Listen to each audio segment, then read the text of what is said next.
Well, earlier I spoke to the Education Secretary Bridget Phillipson about the assisted dying bill, but also about the government's plans to increase the numbers of apprenticeships. Thank you very much for being with us today. I'm obviously keen to talk more about your plan for apprenticeships, but you'll have seen the latest twist on the assisted dying legislation. I know you voted against it, obviously, at second reading, but what do you make of the plans to allow a panel of experts to sign off on assisted dying rather than a High Court judge? You'll understand that as a government we take a neutral position on this matter. It's for individual members of Parliament to decide how they want to vote and the approach that they take. The process now is underway of that line-by-line scrutiny in committee. When it emerges out the other side, in whatever shape or form, then of course members across the House will take a decision as to how they vote on that matter. And whatever individual views you might hold as members of Parliament, as part of the government, it's my responsibility to maintain that position of neutrality. I totally accept that, but I'm asking the question to not the Education Secretary, but to Bridget Phillipson, if that makes sense. And, you know, even people who voted against the legislation, or perhaps especially those people, I guess, would have hoped the safeguards would have been improving as the committee looked at this legislation. Do you think that's happening? MPs from across the House will have the opportunity to air those views, both in committee and as the bill progresses through Parliament. And whilst you note that I am an individual member of Parliament, I am also still a member of the government. When I come on, stop the others. Well, when I'm talking about it all the time. Well, when I come on your show, I do come on as a member of the government as well as a member of Parliament. So I hold my own views on this topic. People have a wide range of views across Parliament. They will be able to vote in the way that they see fit. This is a matter for individual conscience and for individual members of Parliament.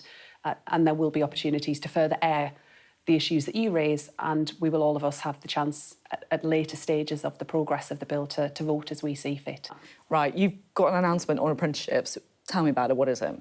So this week is National Apprenticeships Week, and it's a great opportunity to showcase the fantastic work of our apprentices. But as part of our plan for change, we know that there's a lot more we need to do to get the skills our country needs and to give people the chance to get on. That's why I'm setting out changes that we're making to apprenticeships that will create 10,000 extra apprenticeships every year. So cutting some of that red tape, allowing employers to have more flexibility where it comes to English and maths requirements on apprentices for the over-19s. That's something that business has been calling for a long time. We think it's a common sense approach, and it will allow us to really kickstart economic growth, house building. And I visited just yesterday some apprentice bricklayers at a site, and it was just so inspiring to hear about what they are experiencing. And I want more people in our country to have those fantastic opportunities to get a trade. I'm just going to pitch you the concerns of Robert Halfon, the former Conservative MP, not in the same party to you, but I think someone who many people feel has a respectable background in when it comes to apprenticeships and skills. So he's worried that the government is focusing on the quantity and not the quality of apprenticeships by reducing the length of time you have to study for, by taking away the English and maths requirement. What would you say to that argument? I think it is really important that we maintain apprenticeships as the gold standard, but this does maintain really high standards. What it means is that those who are over the age of 19 won't be required to go through English and Maths GCSE, but they will need to meet occupational standards in English and Maths. So they will still come out with a really good level in those kind of core areas. So, for example, the bricklayers I was talking about, what really is important for them is the ability to use ratios, to estimate, to use arithmetic around quantity. Do they need a full GCSE in Maths in order to do that? I think lots of your viewers would recognise that it's not essential. This is something that has been widely backed by business.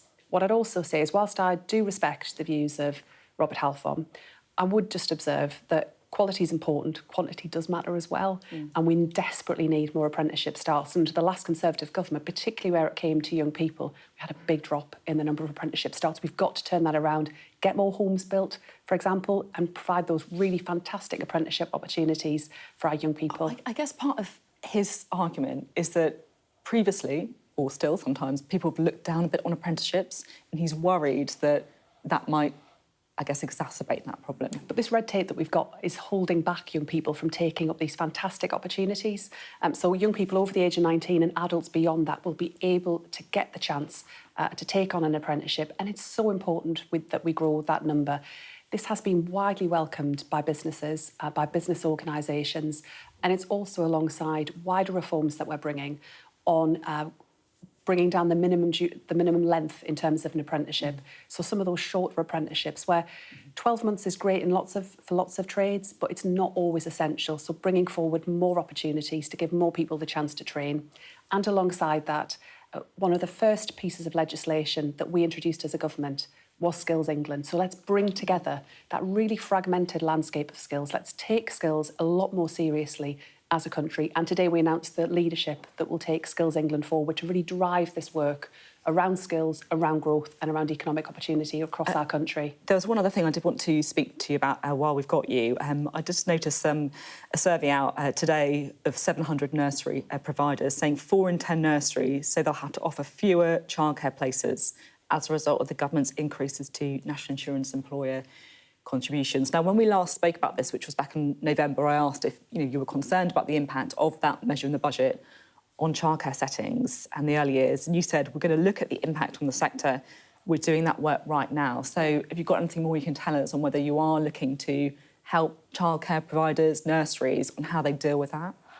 So whilst private nurseries fall outside of the scope of any extra support the government might put in place around national insurance, unlike, for example, schools, I do recognise the need to grow places across our country, recognising the challenges that exist, particularly in some communities where the demand is not there for extra hours from parents, and we need to create those places. Some of them are going bust, or dropping places. It's more than a challenge, right? And that's why we have massively increased the early years pupil premium. So that will really help to create more places through funding to providers in areas where there is the greatest challenge in providing places. We're also putting more money into the sector alongside the money that we'd already announced through the childcare expansion. I'll be setting out very shortly what that will mean for providers in terms of funding rates, but we do recognise the need to boost the sector and particularly creating places in areas where they aren't currently, alongside our plans for more primary-based nurseries, so better aligning childcare, early years and schools. So again, there are lots of parts of the country where we effectively have childcare deserts. So parents want the places and they don't exist. So the extra funding we're putting into the system is designed to really drive forward place creation in those areas. But nothing on national insurance. That's there to stay. They've got to suck that up. Well, in addition to the £8 billion that we're putting into the sector through the early years expansion, alongside that, I announced additional investment around, for example, early years pupil premium and the expansion grant. So there is extra money going in.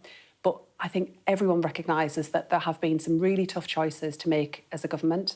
That has had to involve asking employers to pay more around national insurance.